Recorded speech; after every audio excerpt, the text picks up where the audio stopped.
Supreme court state Bank of India ఉద్యోగులు ఆందోళన బాట పట్టారు. ఈ మేరకు all India SBI staff federation ఆధ్వర్యంలో ఈ నెల 25, 26 తేదీల్లో సమ్మెకు పిలుపునిచ్చారు.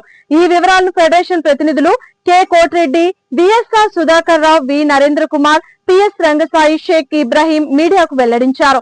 సిబ్బంది కొరత కారణంగా బ్యాంక్ కస్టమర్లకు మెరుగైన సేవలు అందించలేకపోతున్నామని తెలిపారు. కనుక ఖాళీగా పోస్టులను వెంటనే భర్తీ చేయాలని డిమాండ్ చేశారు. దేశవ్యాప్తంగా 1,20,000 మంది సమ్మెలో పాల్గొంటారని చెప్పారు. అవుట్ సోర్సింగ్, పెన్షన్, ఆర్థిక సమస్యలు, కెరీర్, వేతన అసమానతలు, మెడికల్ సౌకర్యాలు, పరిపాలనాపరమైన సమస్యలను వెంటనే పరిష్కారం చేయాలని కోరారు.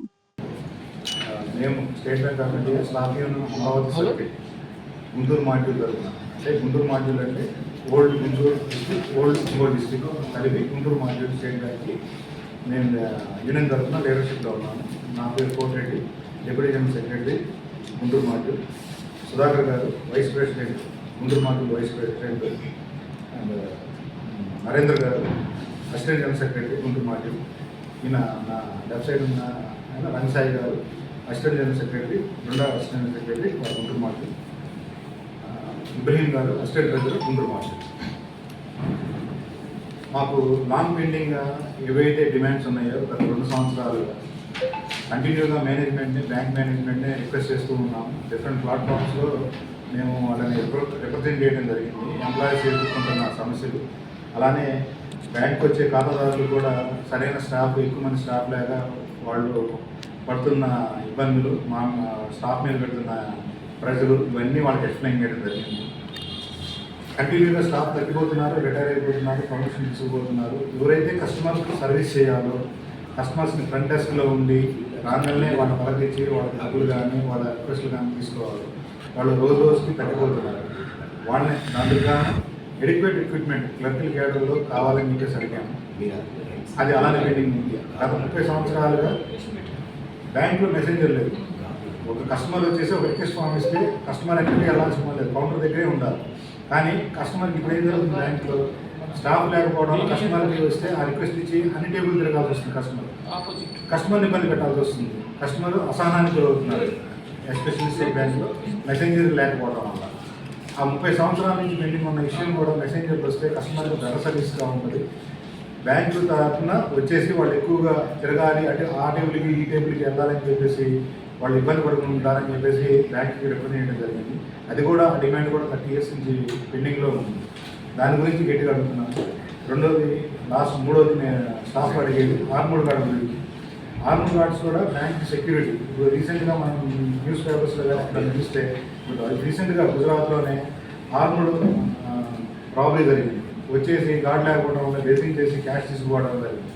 ఇలాంటివి నాట్ ఓన్లీ మన బ్యాంక్ స్టాఫ్, కస్టమర్స్ కూడా ఒక రాబోయే కానీ ఏదైనా జరిగితే సెక్యూరిటీ గార్డు ఉంటే ఒక బలం ఉంటుంది. ప్లస్ వాళ్ళ దగ్గర ఎక్విప్మెంట్ ఆర్మీ ఉంటుంది కాబట్టి, గన్ ఉంటుంది కాబట్టి తొందరగా అటాక్ చేయడానికి ఛాన్సెస్ తక్కువ ఉంటాయి, సెక్యూరిటీ ఉంటుందని చెప్పేసి ప్రతి బ్రాంచ్కి ఆర్మూడ్ గార్డ్ కావాలని చెప్పేసి అడుగుతున్నాం. దాన్ని కూడా ఒక సెక్యూరిటీ ల్యాబ్స్ కింద అలానే పక్కన పెట్టి ఉంటుంది. ఇవన్నీ రిప్రజెంట్ చేస్తూ నేను స్ట్రైక్కి వెళ్తాను అని చెప్పేసి ఈ నెల 2వ తారీఖు మా ఎస్బీఐ చైర్మన్ గారికి ప్లస్ సిఎల్సీ కూడా నోటీస్ ఇవ్వడం జరిగింది. దాని ప్రకారంగా రేపు ఈ నెల రాబోయే 25, 26వ తారీఖుల్లో State Bank of India all India State Bank of India staff federation తరఫున మేము స్ట్రైక్ వెళ్తున్నాం. దాంట్లో మొత్తం ఆల్ ఓవర్ ఇండియా మేము స్టేట్ బ్యాంక్ తరఫున స్ట్రైక్లో పార్టిసిపేట్ జరుగుతుంది. దీని ప్రకారం ఏదైతే ఇండస్ట్రీ డిస్ప్యూట్ యాక్ట్ ప్రకారంగా మేము వాళ్ళకి నోటీసులు కూడా ఇవ్వడం జరిగింది.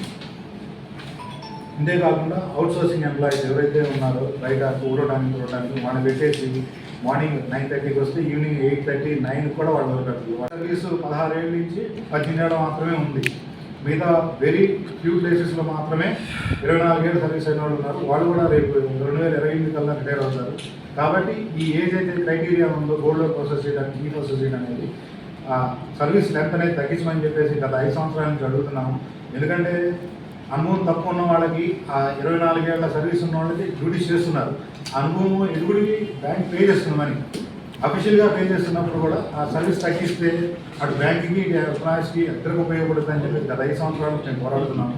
దాన్ని కూడా పక్కన పెట్టేసి ఎవరైతే తక్కువ సర్వీస్ ఉన్నాడో వాళ్ళ ద్వారా 24 సంవత్సరాల సర్వీస్ ఉన్న ఎంప్లాయీ చేయాల్సిన డ్యూటీలు చేస్తున్నారు. దానివల్ల వాళ్ళకి సరైన రెస్పాన్సిబిలిటీ కానీ వాళ్ళ ఉద్యోగం మీద 24 సంవత్సరాల సర్వీస్ యొక్క అవగాహన కానీ లేకపోవడం వల్ల అక్కడక్కడ ఇబ్బందులు ఏర్పడాల్సి వస్తుంది. దానివల్ల ఈ సర్వీస్ తగ్గిస్తే అందరికీ రెస్పాన్సిబిలిటీ ప్లస్ అన్నీ వస్తాయని చెప్పేసి ట్రైనింగ్ కూడా వస్తుందని చెప్పేసి మేము అనుకొని వాళ్ళు అడిగాము. అందువల్ల అవుట్సోర్సింగ్ కూడా తగ్గుతుందని చెప్పేసి ఇచ్చేసాము. అవుట్సోర్సింగ్ వల్ల చాలా కంప్లైంట్స్ రేజ్ చేశాము. ఎందుకంటే కస్టమర్ వస్తాడు, ఏమైనా యాప్ రిజిస్టర్ చేయడానికి అవుట్సోర్సింగ్ కూడా ఇచ్చేస్తే వాళ్ళు చేసి వాళ్ళ ఫోన్ నెంబర్ పెట్టేసుకొని డబ్బులు తీసుకోవడం జరుగుతున్న సంఘటనలు కూడా మనం చూస్తున్నాం. అవన్నీ అవాయిడ్ చేయడానికి కానీ అవుట్సోర్సింగ్ అనేది వద్దని చెప్తున్నాం. పర్మనెంట్ ఎంప్లాయీని ఎలా అయితే మనం క్యాచ్ హోల్డ్ చేసి ఏదైనా తప్పు జరిగితే పనిష్మెంట్ ఇవ్వడం జరుగుతుందో, టెంపరీ అతను ఉద్యోగం మానేసి వెళ్ళిపోతాడు. కానీ బ్యాంక్ వచ్చే బ్యాడ్ నేమ్ అంతే ఉండిపోతుంది. ఒక బ్యాంక్ బ్యాడ్ నేమ్ వచ్చిందంటే దాని రిప్యుటేషన్ ఈ రోజుల్లో అంతా స్టాక్ మార్కెట్ లింక్తో ఉంటుంది. కస్టమర్ యొక్క నమ్మకం కూడా పోతుంది. బ్యాంక్కి వెళ్తే ఇలా జరుగుతుంది, అంత అవుట్ సోర్సింగ్ వాళ్ళు ఏం చేస్తున్నారు మాకు తెలియదు అనే కాన్సెప్ట్లో ఉంటున్నారు. దాన్ని అంతా అవాయిడ్ చేయడానికి కూడా ఈ అవుట్ సోర్సింగ్ అనేది తగ్గించమని నేను కోరుకుంటున్నాను. అలానే ఎల్పిఎస్ ఏదైతే గవర్నమెంట్ తీసుకొచ్చిందో పెన్షన్ తీసేసి ఎల్పిఎస్ కింద తీసుకొచ్చారు. అన్ని ఆర్గనైజేషన్ ఈవెన్ గవర్నమెంట్ కూడా 3కి ఫండ్ మేనేజర్ కింద మెయింటైన్ చేసుకున్నారు. కానీ ఒక స్టేట్ బ్యాంక్లోనే ఒకే fund manager State Bank pension fund. Government కూడా సెంట్రల్ గవర్నమెంట్ కూడా ఫండ్ మేనేజర్ అనేది ఎంప్లాయీకి ఇచ్చేసేయండి అని చెప్పేసి గజెట్ ఇచ్చేసింది. ఆ గజెట్ వచ్చిన తర్వాత కూడా బ్యాంక్ మేనేజ్మెంట్ అనేది ఫండ్ మేనేజర్ ఎంప్లాయీ చేతికి ఇవ్వట్లేదు. ఒక ఎగ్జాంపుల్ చెప్తున్నాను. ఒక ఎంప్లాయీ సుమారుగా 15 ఏళ్ళు సర్వీస్ చేసిన తర్వాత ఒక 20 లక్షల ఫండ్ ఎన్పిఎస్లో వస్తే 2025 మార్చి 31కి రిటర్న్ 9% ఉంటే 31 మార్చి 2026 అది 7.5% అయింది. అంటే 1.5% అనేది ఎంప్లాయీ లాస్ అవుతున్నాడు. ఫండ్ మేనేజర్ ఎంప్లాయీ చేతికి ఇవ్వకపోవడం వల్ల దానికి నచ్చిన ఫండ్ మేనేజర్ని ఎంప్లాయీ అంటే బెటర్ రిటర్న్ వచ్చే ఏదైతే బెటర్ రిటర్న్స్ వస్తాయి మార్కెట్లో వాటిలో ఇన్వెస్ట్ చేసుకోవడానికి కూడా రైట్స్ ఇవ్వట్లేదు స్టేట్ బ్యాంక్ మేనేజ్మెంట్. ఈ డిమాండ్ కూడా ఉంది. ఎందుకంటే ఒక ఫిక్స్డ్ డిపాజిట్ చేసుకున్నా సరే ఆ అమౌంట్ని ఇయర్లీ ఒక 2.5 లక్షల నుంచి 3 లక్షలు వచ్చే అమౌంట్ చేతికి 1 లక్షే వస్తుంది. ఒక రిటైర్ అయ్యేటప్పటికి ఒక 30,000-40,000 పెన్షన్ రావాలంటే రాని పరిస్థితిలో ఉంది. కాబట్టి ఆ ఫండ్ మేనేజర్ కూడా ఇవ్వమని చెప్పేసి ఏదైతే గవర్నమెంట్ గజెట్ ద్వారా మాకు ఇచ్చిన రైట్ని మాకు ఇచ్చేయమని చెప్పేసి అంటున్నాము.